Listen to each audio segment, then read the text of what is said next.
इस वीडियो में हम पुनर्जागरण के फलस्वरूप जो परिणाम निकले या पुनर्जागरण के क्या परिणाम हुए इसके बारे में हम चर्चा करेंगे। तो काफ़ी सारे परिणाम पुनर्जागरण के फलस्वरूप सामने आए, तो एक एक करके हम इनके ऊपर विचार करेंगे। जो पहला महत्वपूर्ण परिणाम निकला पुनर्जागरण का वो था राष्ट्रीय राज्यों का उदय। यानी पुनर्जागरण के फलस्वरूप राष्ट्रीय राज्यों के लिए पृष्ठभूमि तैयार हुई। अब देशज भाषा के प्रति लोगों का सम्मान बढ़ा और अब उनमें राष्ट्रीयता की भावना उत्पन्न हुई जिसने राष्ट्रीय राज्यों के लिए पृष्ठभूमि तैयार की। दूसरा जो महत्वपूर्ण परिणाम निकला वो था सामंतवाद का अंत। यूरोपीय इतिहास के संदर्भ में पुनर्जागरण से पूर्व का जो काल है उसको मध्यकाल माना जाता है और ये सामंतवाद का काल था। तो एक तरीके से पुनर्जागरण के फलस्वरूप जो पुनर्जागरण जब 14वीं शताब्दी में आरंभ हुआ इटली में, तो वहाँ से हम सामंतवाद का अंत हमें दिखाई देता है। तो हम कह सकते हैं कि पुनर्जागरण के उदय ने सामंतवाद का अंत सुनिश्चित कर दिया। तीसरा जो महत्वपूर्ण परिणाम निकला वो था मानववादी विचारधारा का प्रसार। पुनर्जागरण के फलस्वरूप मानववादी विचारधारा का प्रचार प्रसार हुआ।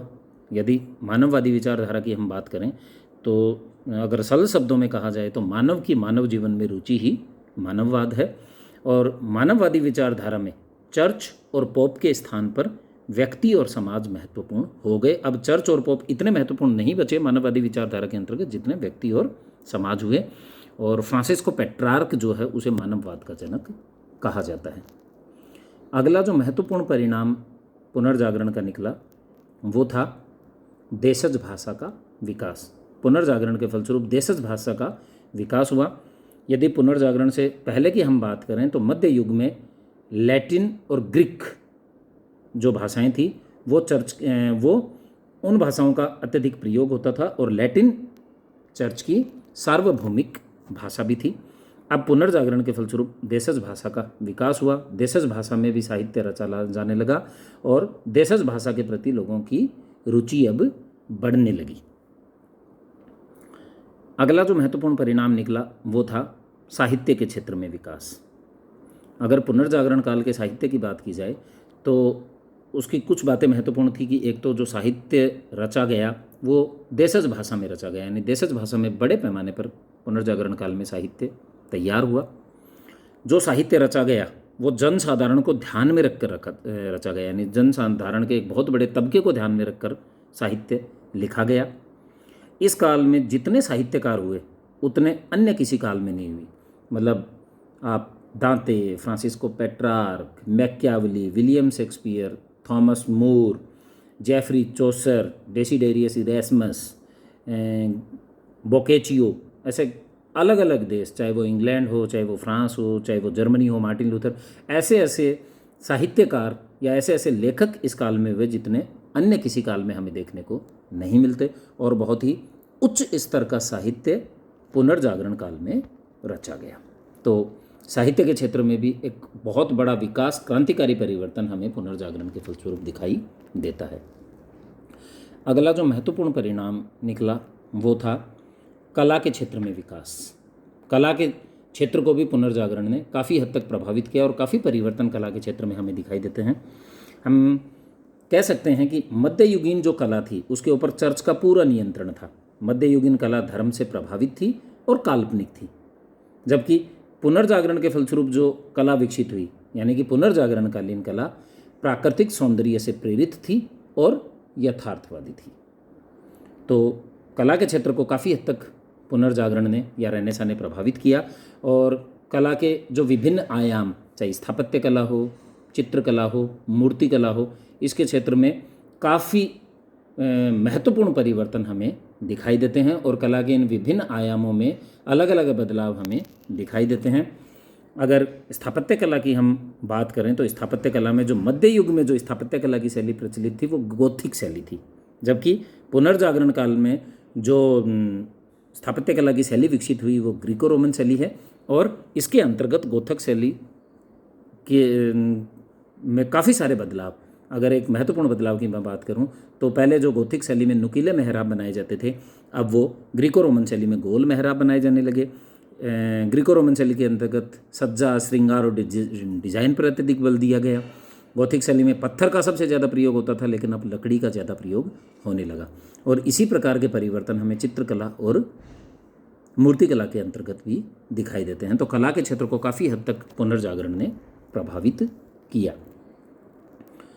अगला जो महत्वपूर्ण परिवर्तन आया वो विज्ञान के क्षेत्र में आया।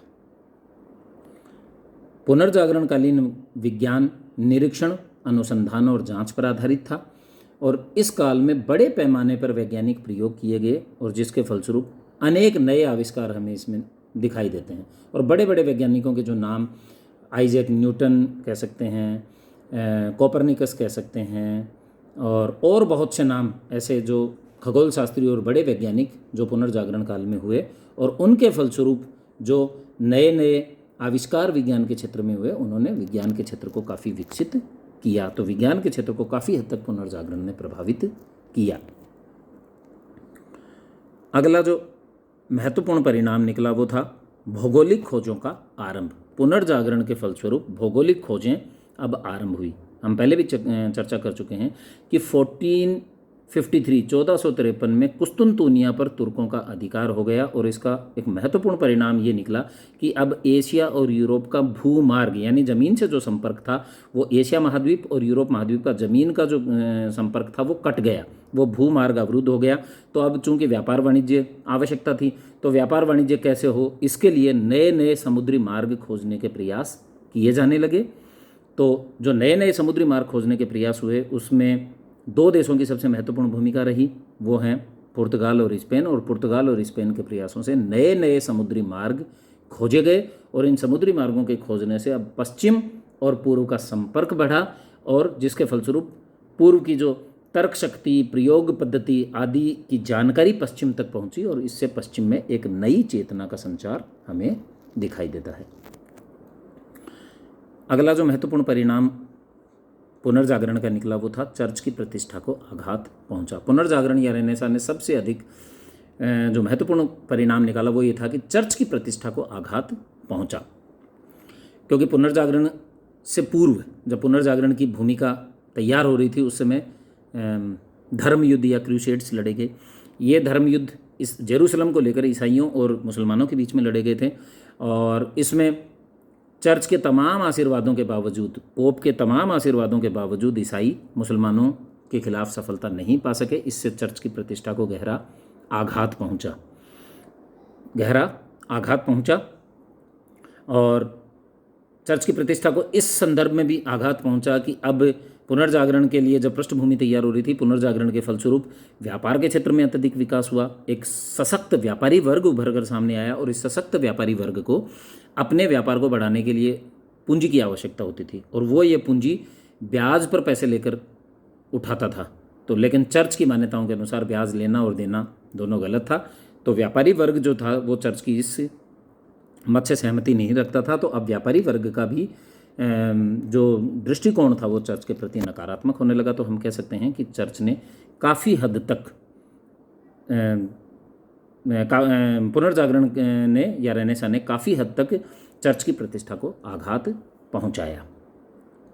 एक अन्य महत्वपूर्ण परिणाम जो निकला पुनर्जागरण का वो था स्वतंत्र चिंतन का विकास। पुनर्जागरण काल में स्वतंत्र चिंतन का विकास हुआ। अब चर्च के परंपरागत सिद्धांतों को तर्क की कसौटी पर खरा उतारने का प्रयास किया गया। व्यक्ति अब अपने बुद्धि और विवेक का प्रयोग करने लग गया और इसके फलस्वरूप स्वतंत्र चिंतन का विकास हुआ।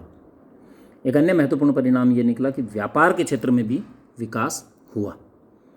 अब क्रूसेड्स के कारण काफ़ी सारे जो व्यापारी थे, जो अरबी व्यापारी यूरोपीय क्षेत्रों में जाकर बस गए और इन्होंने एशिया और यूरोप के मध्य एक संपर्क स्थापित किया। व्यापार के चलते काफ़ी सारे नए नगर, खास करके इटली में लुका, सियना, जेनोवा, प्रेटो, मिलान आदि अनेक व्यापारिक नगर मुख्य रूप से इटालियन क्षेत्रों में स्थापित हुए और इससे व्यापार के क्षेत्र में अभूतपूर्व वृद्धि खासकर इटली में सबसे पहले देखने को मिलती है।